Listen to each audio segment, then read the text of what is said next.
ఈరోజు ఇక్కడ సమావేశం ఏర్పాటు చేసండి మీ గురించి ఏర్పాటు చేశాం. మీరు సాధించిన విజయాలు మొత్తం రాష్ట్రమే కాదు భారతదేశానికి తెలియాల్సిన చాలా చాలా అవసరం ఉంది. వేదిక ఇటు పక్కన మేము అందరం బ్యాక్ బెంచర్స్, మీలాగా ఫ్రంట్ లో కూర్చుని బుద్ధిమంతులు మేము బుద్ధిగా చదువుకున్నట్లేము. మేమందరం బ్యాక్ బెంచర్స్. ఎప్పుడు మీలాంటి పిల్లలు చూసి మేము అసూయపడేవాళ్ళం, అంత మార్కులు అవసరం ఇతనికి, వీళ్ళకి ఇంత అవసరం మన ఇబ్బంది పెడుతున్నారు ఇంట్లో అని. కానీ మనం ఒక్కసారి చూస్తే పేదరికం నుంచి మన కుటుంబం బయటికి రావాలంటే చదువే ప్రధానమైన మార్గం. జీవితంలో మనం ఏమైనా కోల్పోవచ్చేమో కానీ మనం చదివిన చదువు ఎవరు మన దగ్గరికి తీసుకెళ్ళారు. మీరందరూ బాగా కష్టపడ్డారు, బాగా చదివారు. వరుసగా జిల్లా 3వ సారి 10th క్లాస్లో హ్యాట్రిక్ కొడతాం.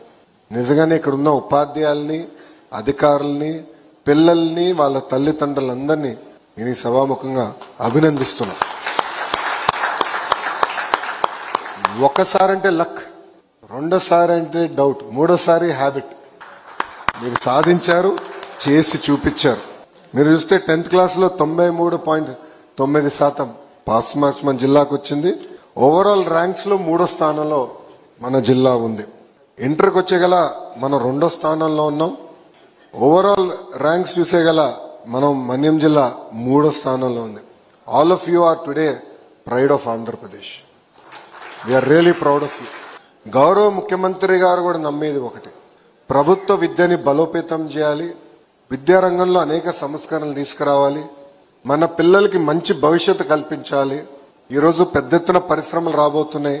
బయటోళ్ళకి ఉద్యోగాలు కాదు, మన పిల్లల్ని బాగా స్కిల్ అప్గ్రేడేషన్ చేయాలి, విద్య అందించి వాళ్ళకే ఉద్యోగ ఉపాధి కల్పించాలి లక్ష్యంతో మేమందరం పనిచేస్తున్నాం.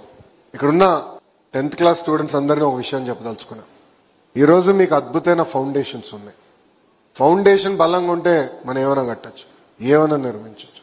ఆ ఫౌండేషన్స్ మీకు బలంగా ఉన్నాయి. ఇక్కడి నుంచి మీరు ఎదగాలి, లీప్ దూకాలి, వచ్చిన అవకాశాలని వినియోగించాలి. మీతో ప్రభుత్వం ఉంది, మీకు అండగా నిలబడతాం. బాగా చదవాలని ఇక్కడున్న 10th క్లాస్ స్టూడెంట్స్ అందరినీ నేను కోరుతున్నాను.